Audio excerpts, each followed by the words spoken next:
नमो नमो अरिहंताणं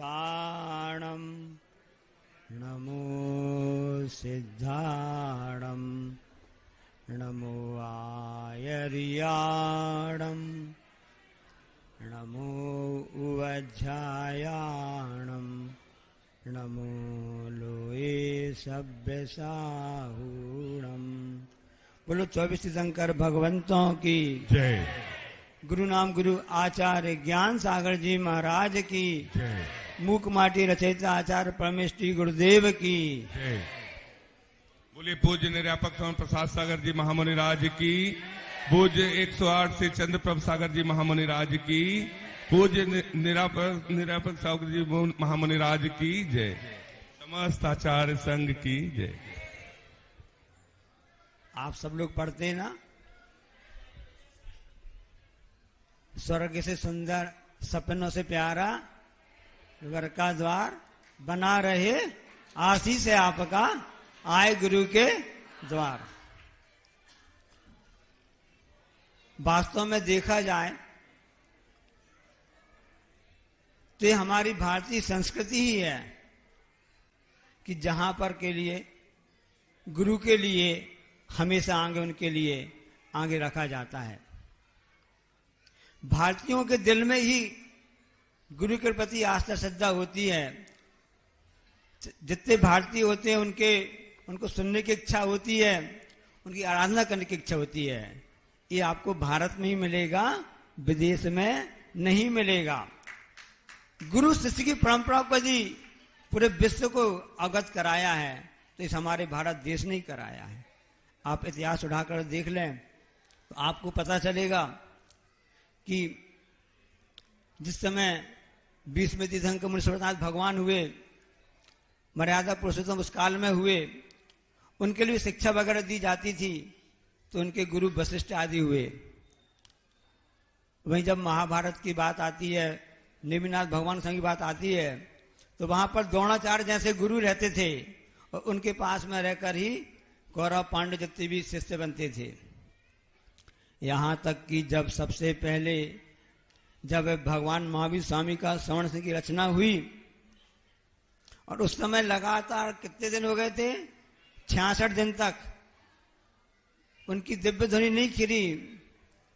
उस समय भी स्वधा में इंद्र ने कुछ इस ढंग से प्रक्रिया की कि उस समय के जो महान विप्र थे, शास्त्रों के ज्ञाता, वेद उपनिषद के ज्ञाता थे, उन गौतम जी के लिए भी व्यवस्था की।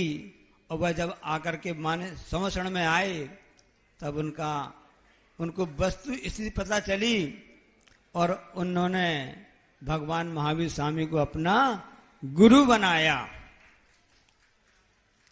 गुरु कृपा है जब तक मुझको तो फिर मुझको क्या डर है, और जब गुरु कृपा ही नहीं रही तो जीने का मतलब क्या है।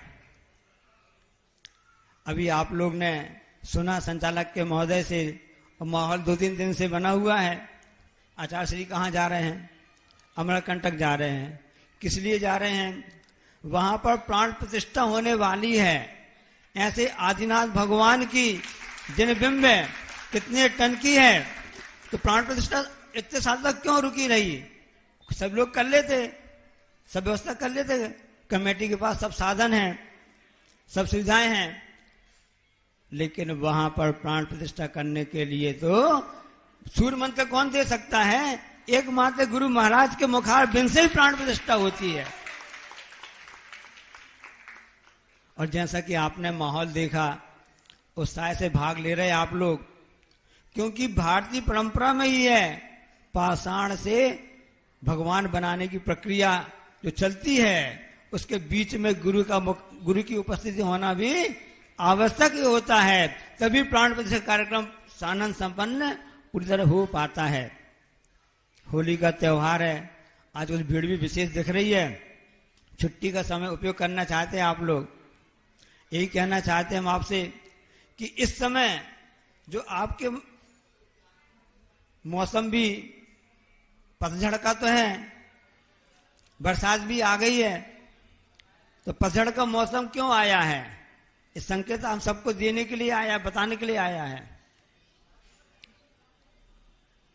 जल में, कुएं में जल होता है, कुएं के से जल नहीं निकाला जाए तो वह सड़ जाता है। गाय दूध देती है, गाय दूध नहीं दे तो वह उसके लिए नुकसानदायक हो जाता है। इसी प्रकार से प्रकृति का नियम ही है कि जो संचय किया है, जो वृक्ष में फूल पत्ते आदि आए हैं, 1 साल का समय हो जाता है, पतझड़ आ जाता है, बसंत ऋतु आ जाती है, तो आया बसंत पाला उड़ंत आता। महाराज जी के बंगाल में सब सुनते रहते हैं ना, तो उस समय से पत्ते सब झड़ जाते हैं, क्योंकि नए पत्तों को आना है। जब प्रकृति हम सबको संदेश दे रही है कि वास्तव में जब भी आपको नया चाहिए है तो पुराने को अलग करो। त्याग की संस्कृति है, भारतीय संस्कृति त्याग की बात बताती है। संचय करो, समय आने पर उसका त्याग भी करो। इसलिए भारतीय संस्कृति में त्याग धर्म की विशेष महत्व रहता है, और उसमें भी जैन श्रवण के लिए जैन संस्कृति में त्याग की बात कही जाती है। इतने बड़े बड़े सेठ हुए, पूरे विश्व में बड़े बड़े महान अमीर हैं, खरबपति सब रहते हैं, उनको पूज्यता प्राप्त क्यों नहीं हो पाती है? क्योंकि उन्होंने संचय करके रखा है। लेकिन जिन्होंने संपूर्ण का त्याग कर दिया है, परिग्रह का त्याग कर दिया है, उनके लिए ही पूज्यता प्राप्त क्यों होती है? क्योंकि त्याग की विशेषता होती है। इसलिए हमको प्रकृति से ये बात सीख लेना चाहिए कि जैसे प्रकृति समय पर सब त्याग कर देती है, उसी प्रकार से हमको भी समय पर आने पर अपना सब त्याग कर देना चाहिए। एक साथ नहीं कह रहे कि सब त्याग कर दीजिए, लेकिन धीरे धीरे हम उसको कम कर सकते हैं। परिग्रह 24 भेद त्याग करें। हाँ, अभी भजन तो गा रहे थे, होली खेले मुनिराज अकेले वन में। अरे अभी आप लोग कहते हैं अकेले वन में, जहां पर ऐसे महाराज गुरु महाराज आ जाते हैं, वहां जंगल में भी मंगल हो जाता है। अब आप कह रहे हैं कि अकेले वन में, यहां तो मंगल ही मंगल दिख रहा है, क्योंकि परिग्रह 24 भेद त्याग करे मुनिराज जी।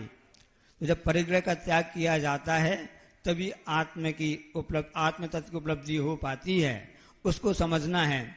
होली का त्योहार है, रंग का त्योहार है, आजकल उसके लिए उसका उपयोग आप करना चाहते हैं। और जब ये रास्ते में हम आ रहे थे तो वहां लिखा हुई थी, पंक्ति लिखी हुई थी कि आपका शौक होता ना, एंजॉय हैप्पी हॉबी, आपका जो शौक है ना, शोक में ना बदल जाए, इसलिए आप समय के पहले हेलमेट पहन लीजिए। उसमें लिखा था, क्योंकि यातायात के नियम में ऐसा आता है कि अपने हेलमेट पहनेंगे तो आपकी सुरक्षा रहेगी। तो वर्तमान में उसमें लिखा था कि आपका शौक जो है शोक में ना बदल जाए, इसलिए आधी सड़क छोड़कर चलिए। कहा जाता है सावधानी में ही सुरक्षा है। और उसको एक कथानक हमको याद आ गया सुन करके कि आप शौक ऐसा ना करें कि वो आपके लिए नुकसानदायक हो।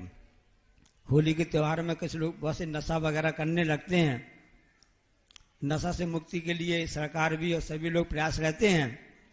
और अभी लोग श्रावक बता रहे थे कि छत्तीसगढ़ में जो चल रहा है, जहां पर लोग बैठे हैं, यहाँ पर 33% राजस्व तो नशा के द्वारा ही आता है। नशा वाली वस्तु जो रहती है ना, उनसे ही आता है। इसलिए यदि आपको नैतिकता को अंगीकार करना है, एक श्रेष्ठ श्रावक बनना है, तो सभी लोग प्रयास रहते हैं कि अपन नशा से मुक्त रहना है। और फिर जब होली के त्योहार में तो अन्य ऐसे नशा आ जाते हैं ना, भांग वगैरह, जिसका उपयोग बहुत करने लगते हैं लोग। त्योहार है, सब उसका रूप बदल चुका है। इसी प्रकार से उन 2 व्यक्तियों ने नशा कर लिया। नशा उन्होंने कर लिया। अब जब नशा कर लेते हैं तो अपने आप में नहीं रह पाते हैं। अब वो लोग रेलवे स्टेशन के पास जो पटरी थी ना, उसमें वो चलते रहते हैं। अब नशा का प्रभाव क्या होता है देखिए आप, क्योंकि अपने स्वरूप को व्यक्ति भूल जाता है। तो उसमें एक व्यक्ति कहता है, दोनों पटरी के बीच में स्लीपर होती है ना, उसमें चलते रहते हैं। वो कहता है यार समझ में नहीं आ रहा है कि हम इतनी सारी सीढ़ियां चढ़ चुके, इस सीढ़ियां समाप्त नहीं हो रही हैं। क्या कह रहे हैं एक जो नशा कर चुका है, हम इतनी सारी सीढ़ियां चढ़ चुके हैं कि सीढ़ियां समाप्त नहीं हो रही हैं। तो दूसरा कहता है अरे मेरे हाथ में तो बहुत दम है, चिंता की बात नहीं है। जैसे कल मुनि श्री चंद्र प्रसाद महाराज जी ने कहा था ना, हाथ पैर में दम नहीं, हम किसी से कम नहीं। ये अंदर की बात है, अंदर कसा तीव्र रहती है तब ऐसी बात निकलती है। तो वो दूसरा व्यक्ति बोलता है हम किसी से कम नहीं, हमारे हाथ पैर में बहुत दम है। एक बात समझ में नहीं आ रही है, मैं तो इतनी सारी सीढ़ियां तो चढ़ जाऊंगा, चिंता की बात नहीं है, लेकिन मुझको बनाने वाले के दिमाग पर तरस आ रहा है। क्या तरस आ रहा है कि उस व्यक्ति ने सीढ़ियां तो अच्छी बना दी, खूब सारी बना दी, उसने पकड़ने के लिए रेलिंग इतनी नीचे क्यों लगाई है? तो पटरी होती है ना, उतनी नीचे उसने रेलिंग पकड़ क्यों नीचे लगाई है? इन नशा का प्रभाव होता है। बंधु, हम सब उन व्यक्तियों पर, जो व्यक्ति नशा किए हैं, उनकी बात पर अपन हंस रहे हैं। अनादिकाल से इस जीव ने भी तो नशा करके रखा है, इसलिए तो छेड़ाले पढ़ते ना, मोह है महामद पियो अनादि, भूले आपको भरमत बानी। जिनेंगे भगवान, जो कि जिन्होंने मोह रूपी जो शत्रु है उस पर कुठारा घात किया है, तभी तो उन्होंने चारों घातीय कर्म को नष्ट करके केवल ज्ञान प्राप्त किया है। अभी आप यहाँ पर सब पंचकल्याणक होगा, उसमें सब देखेंगे कि किस तरह से उस महान आत्मा ने पुरुषार्थ करके, 4 पुरुषार्थ बताए आगम में, धर्म, अर्थ, काम और मोक्ष है। तो किस तरह से उस महान आत्मा ने, उस महान व्यक्तित्व ने अब सब पुरुषार्थ करके प्रारंभ करके गर्भ कल्याणक से प्रक्रिया चालू होती है, और जन्म कल्याण, तप कल्याणक और केवल ज्ञान के बाद में मोक्ष कल्याणक की प्राप्ति होती है। तो हम सबको उस प्रक्रिया से एक शिक्षा लेनी है, देखनी है कि आखिर वह प्रक्रिया होती कैसी है। उससे जुड़ने का हम सबके लिए अवसर आया है, क्योंकि बिहार छत्तीसगढ़ में चल रहा है, चंद्रगिरी से चल रहा है, और इतनी गर्मी में भी आचार्य महाराज जी स्वास्थ्य की थोड़ी बहुत प्रतिकूलता होने के बाद भी सिर्फ हम सबके कल्याण की भावना से, पूरे क्षेत्र की कल्याण की भावना हो, जन जन का उसमें भागीदारी हो, और रास्ते में बहुत से ऐसे समाज के लोग पढ़ते हैं, सब लोग दर्शन करने आते हैं। जैन लोग तो इतने आगे आते हैं, अजैन लोग हाथ जोड़कर खड़े रहते हैं, दूर से दर्शन करते हैं, और जब पास में आकर कहते हैं अच्छा बाबा जी, अब हम कभी मांस का सेवन नहीं करेंगे, नशा का सेवन नहीं करेंगे, कोई भी शराब वस्तु त्याग कर देते हैं। इससे बढ़कर अहिंसा धर्म प्रभावना क्या हो सकती है? इसलिए हम सबका कर्तव्य होता है कि हम सभी अहिंसा का जो महायज्ञ होने वाला है, जो कि अनादिकाल से परंपरा चली आई है, उसमें अपनी सक्रिय सहभागिता उसमें अपनी दे करके इस महोत्सव को अपन सानंद संपन्न करना है। वह तभी हो सकता है जब हम एकता के साथ में, उत्साह के साथ में इसके लिए आगे बढ़ करके आएंगे। और ये आपके लिए अब अपूर्व अवसर है, सबके लिए बात मौका सामने आ रही है, इसलिए हम उस त्याग बात को समझें।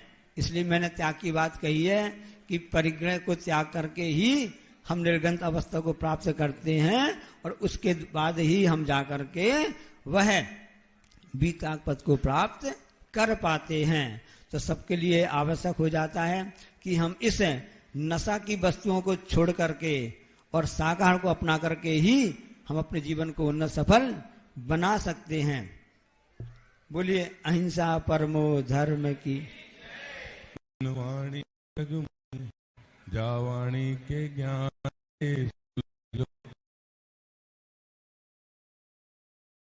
राधे तुम